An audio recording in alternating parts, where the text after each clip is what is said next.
Social media पर एक video viral हुई जिसमें एक नौजवान नई नवेली दुल्हन का अपने डांस से मुतासिर करने की कोशिश कर रहा है, जबकि मेहमान अजीज वाक़ारब भी मौजूद हैं। दुल्हन के साथ दूल्हा भी स्टेज पर है।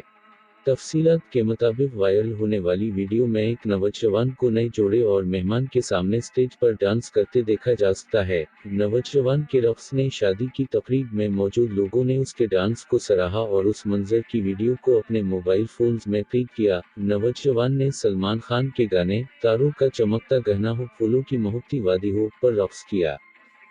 नौजवान के डांस से दूल्हा दुल्हन भी मुतासिर हुए, जो कि स्टेज पर खड़े उसके देखा रहे थे। नौजवान ने रक़्स करते पहले दुल्हन को मुतासिर किया और फिर झूमते हुए दुल्हे के पास आया, जबकि मेहमान भी उसके रक़्स से खूब महज़ूज़ हुए। वीडियो देखने वालों ने मुशाहद किया कि दूल्हा को डांस देखने में कम से कम दिलचस्पी थी। दूल्हा ने अपनी नज़रें भी नौजवानों की तरफ नहीं कीं।